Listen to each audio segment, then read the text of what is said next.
Have you had an encounter with Mr. or Mrs. Tall, Dark, and Scary? And would you like to hear it narrated on this channel? Well, go on, get busy and send me an email. You can email me at contact@buckeyebigfoot.com.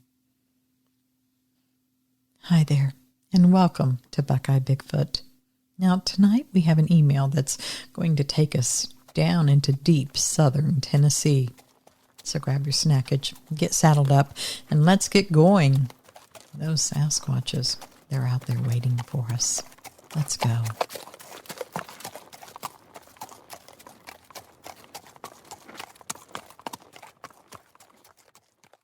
Hey, thanks for reading. I've been wondering for a while if I should send this. I've written multiple drafts of this and keep second-guessing myself over whether to hit send. This might sound weird, but I'm still not sure what I believe. At the very least, I do believe in what I saw. But as time has passed, I figure it's important to have this story reach an audience that might understand what I've experienced. After this happened to me, I stopped talking about it almost immediately. My friends tease me about it a lot. I've spent a lot of time and effort doubling back and pretending that I actually didn't see anything. I was young and had a naive obsession with how other people perceived me. But I'm in my 30s now, and I've long gotten over all of that. It happened almost 11 years ago. I was 25, and I played guitar in a band, just a standard indie rock band. Not that that really matters, but we were decent, I guess. About 2 years after we started playing together, we had saved enough money to go on a small tour. Nothing fancy, just playing a few dive bars throughout the Midwest. We left Memphis, made our way up to Illinois, down to Indiana, through Kentucky, and then returned to Tennessee. It was me, our bassist, our drummer, and our friend who took photos and generally helped move our equipment. Our second to last stop was in Chattanooga. We planned an extra day out there because my younger sister was living in town for school, and I figured it'd be nice to spend the spare time with family. Up until then, we'd just been crashing on couches that belonged to, essentially, strangers. When we got into town, my sister told us about Suck Creek and how we should all go hiking out there. There were a couple of trails, but since she'd hiked around there frequently, she knew a couple of easy-going routes that hugged the creek and were never too far from the road. Not really having a lot of hiker-friendly gear on us, this sounded perfect. We made plans to go the following day. Arriving at the creek was easy enough. We just parked off the shoulder of the main road and stepped down into the woods. The hike itself was low effort and just plain beautiful. I actually haven't been there since this one visit, but I would go again for the scenery alone. It was in the middle of the summer, so the creek was nice and warm and perfect for swimming. There were even a few shallow springs throughout where we could just float around and take it easy. After being cooped up in a car with 3 other smelly bachelors for so long, the hike and the swim were just what I needed. Now, I'll be the first to admit we'd been drinking and smoking during that hike. Nothing too out there, just a few beers and a couple of herbal cigarettes. I'm sure you know what I mean. Well, those were shared between the 5 of us. I will usually omit that part when I do choose to tell this story because I often get written off on the basis that we were drinking and, doing other things. But I hope that being honest about this will afford me the benefit of the doubt. After all, it wasn't like I'd been taking some, things that alter the perception of reality. I'd been told that what I saw was imaginary because of those herbals. But that's just not how it works. Even if someone was as far gone on the herbal cigarettes as they could possibly be, it wouldn't make you see stuff that straight up just isn't there. Either way, we'd been having a good and pretty ordinary time, as far as hikes go. After stopping to relax at a spring for a few minutes, the rest of the group decided to keep moving. I opted to stay behind a little longer to relax some more and to soak up the sun. We weren't in any hurry to leave, so I didn't think twice about taking my sweet time. The tour had been pretty hectic and grueling, and I wanted to enjoy the downtime for as long as possible. So my sister gave me some quick directions and made sure I had my phone on me in case anything happened. I wasn't worried, though. We were an hour away tops from the cars, and the trail we took was pretty straightforward. By the time we separated, I'd had maybe 2 beers max. It was a short hike, so we hadn't taken a whole lot with us in the first place, just as much as we could comfortably carry. I wasn't feeling too much effects from the herbal cigarettes either, just feeling really mellow. I also don't remember exactly how long I was out there by myself. I could have stayed in that spring until the cows came home, and it wouldn't have mattered at all to me. I was doing great. Once I decided to move on, I was suddenly surprised by how alone I felt. I'd been used to the hiking trails at Shelby Farms back home in Memphis, where you were sure to run into just about everyone and their mother at least twice in one visit. But I realized then we hadn't seen anyone else since we had arrived at Suck Creek. It seemed a weird thing to dwell on, so I tried not to. I checked my phone and noticed I didn't have a signal. Again, not particularly bizarre considering where we were, just kind of unnerving. I joked to myself that this was how teenagers in horror movies get axed by Jason Voorhees, and I was stupid to split up. Now, there was no real reason to worry, but these little things just started to pile up in the back of my mind. In any case, I decided not to waste any more time and hit the trail. After a few minutes of walking, I realized how late it had gotten. It was only a couple of hours until sunset, but the sunlight was already starting to sink behind the trees and the mountainside. I still had plenty of light to work with, but that is all to say that some of the shadows were making me jumpy. I'd probably only been walking for about 5 minutes, but I was really straining to hear my group, or any signs of life, really. The area was wooded enough that I couldn't quite make out any shapes past a certain distance.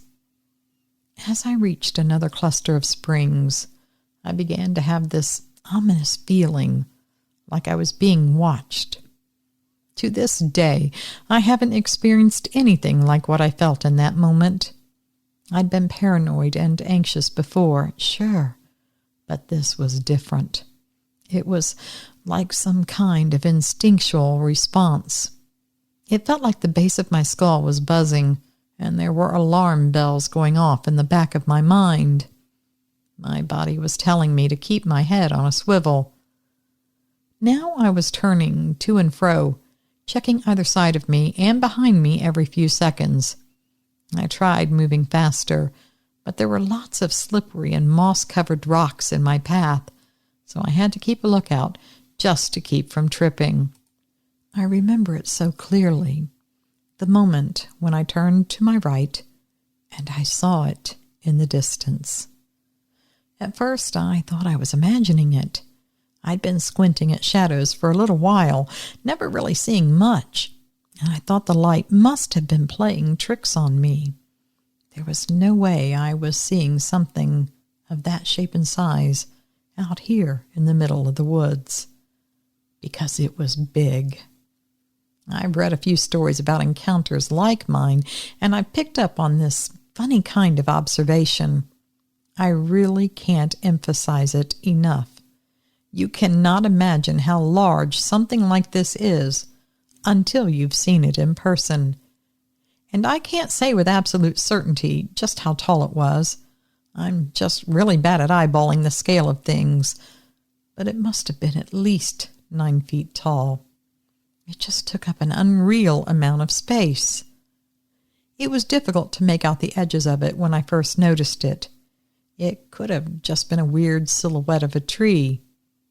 And then I saw the way the light hit its fur, and I realized all at once that it was covered in it. A really heavy, thick coat of dark brown, almost black fur. From where I was standing, the creature was maybe 40 yards away. Again, I'm bad at measuring certain things if I don't have a marked football field for reference, so it could have been a little more or a little less. No matter how far away it was, I still knew it was looking directly at me. The part of my brain that told me it was looking at me was the same part that told me I was being watched. Knowing that both of these things were true made my blood run cold. The moment I saw it, I was frozen. I didn't know what to do. At the time, I was thinking to myself over and over, just move. Do something. Do anything. But the longer I looked at it, the less I knew how to react. It wasn't like anything I'd ever seen before. I remember a glimmer of sunlight catching on dark, beady eyes and wondering what the heck this thing was. And it just kept staring at me. I felt like I was in a Western standoff and that eventually one of us would have to quick draw and fire. Then I thought that maybe this might have been some kind of prank. The words Bigfoot and Sasquatch, they did cross my mind, but I didn't want to believe any of that. I'd always thought of Bigfoot as a hoax, so there was no way that that's what I was looking at. I thought this was someone in some kind of suit trying to scare me. So I did something that felt incredibly stupid. I just waved. It felt awkward and almost comedic, like I'd just bumped into an ex-girlfriend at the grocery store or something. But I figured if it were someone playing a prank on me, they'd give up and they would wave back. Not only did I wave, but I also said something along the lines of, "Hi, how's it going?" It just came out. I was trying so hard to just normalize the situation. I wanted it to be a prank because otherwise I didn't know what to do. So I waved. But the creature did not wave back. It just kept staring at me. I was officially terrified. My heart was going 1,000 miles a minute. When the wave didn't work, my brain started running through a list of trivia and old wives' tales about what to do when confronted by dangerous animals. I'd been told before that when encountering a bear, I should make myself look bigger and talk in a low voice. But I knew this wasn't a bear. It was obviously as bipedal and upright as a human. If it resembled anything, it would be a gorilla with better posture. And I didn't know a thing about how to deal with an ape. I went with bear logic because I had no idea what else to do. I did my best to stand my ground and hunch my shoulders up, but I was shaking. I started saying things in a clear, low voice, and for the life of me, I can't even remember what I said. I'm pretty sure I just started reciting Christmas carols just for the sake of saying something. I've never felt so stupid and so scared at the same time in my life.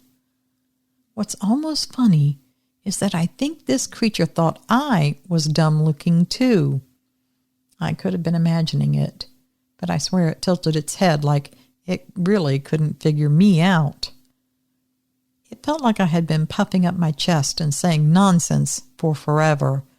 Still, it did nothing, just stared at me. I was frustrated and scared, so all at once I turned on my heel and tried to walk back down the path. Any sudden movement felt like a bad idea, but I just wanted to get out of there. I needed to reach my friends, or the road, or something. I couldn't handle being alone with this creature. When I turned to look at it again, I saw that it had started walking too. It was walking parallel to me at the same distance, and it was even shortening its stride to match mine. I stopped when I saw what it was doing, and then it stopped too. Again, we stared at each other. This didn't make me feel any better. I was hoping that it would lose interest once I moved away, but it was obviously still focused on me. I walked again, keeping my eyes on it, and it did the same thing, matched my pace, and walked in the same direction. Even as a bunch of trees broke our line of sight, it kept walking in time with me. I sped up, and it sped up. I slowed down, and it slowed down. I stopped to try the bear technique again, puffing up my chest and standing tall and talking low and slow.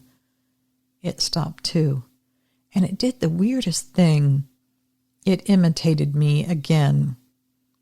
This time, it also raised its chest upward and held out its arms like I did. It even stood on its toes to make itself taller like I had done. All my feelings of being terrified suddenly turned to total confusion. Was it just playing a game with me? Why was it mirroring me? I waved again, and it waved back. I put my arm down, and it put its arm down. I even made wide circles in the air with my arms, just to see if it would do it too, and it did. I didn't feel as threatened then, but I knew I couldn't count on just hanging around and trying to play this mirror game with a Sasquatch until it decided to leave.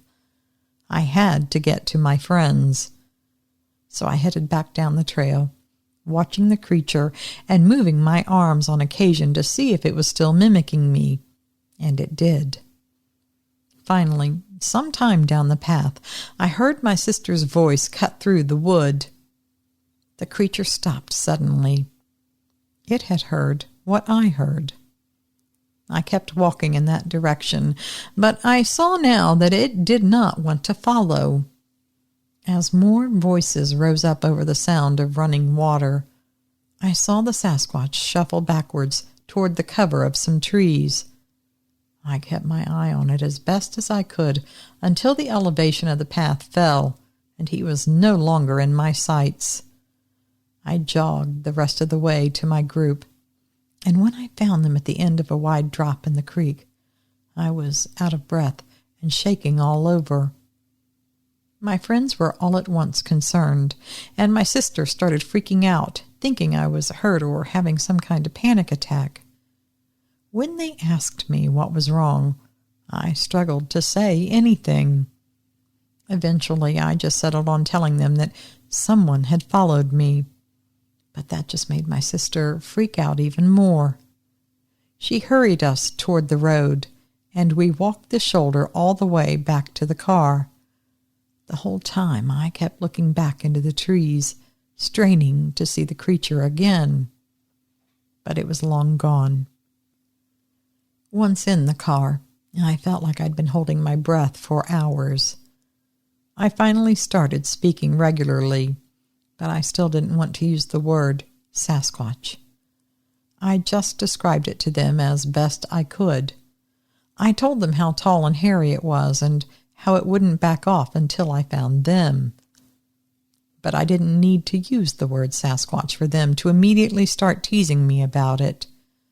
They told me I was full of it, or that someone was pranking me, or that I was pranking them, or that I was just seeing stuff. Only my sister really seemed to give me any credit, and even then she gave me the old, "I believe that you believe you saw it." The guys gave me so much guff for it that I dropped the whole thing pretty much the same day it happened. I've only ever mentioned it to a few close friends since. I even held off telling my wife until about 3 years after we were married. We're still together, so luckily she doesn't think I'm crazy. It's been over 11 years since that day. I'd been thinking of getting my story out there in the world for a long time, but something happened recently that pushed me to committing. My sister called me up about a week ago. She's been living in Oklahoma for the past several years, but last month she met up with some friends in Nashville for a big concert. One of her friends has a husband who'd been on a hunting trip last fall. Apparently, while they were out hunting, he spotted what he thought was a bear. He did the same thing I did, made himself big and spoke in low tones. Then he began waving his arms to show he was human and not prey. And then the creature stood upright, imitated the guy's posture, and waved back as if it were mirroring him. Tennessee's a pretty big place, and I don't necessarily think that what I saw and what this guy saw were the same thing.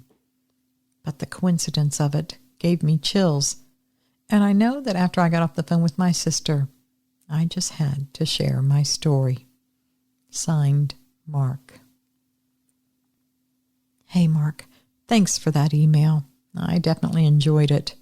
You know, I've had other emails in the past where people have tried to wave or talk to Bigfoot, and it seems to be a mixed bag of results, at least how the Sasquatch reacts back. It's not always just one way. Sometimes it's good, sometimes not. Luckily, yours didn't go bad. All right, well, listen up, Sasquatch. I don't have much else for you tonight. Thank you for joining me on this journey. I think it's time to call this episode done. But I will be back this Friday with another email or 2 or 5 or 12. I mean, who knows, right? So until then, you know what I'm going to tell you to do. Always remember, absence of proof is not proof of absence. Yeah, I don't care what people say. So thank you for listening. See you Friday.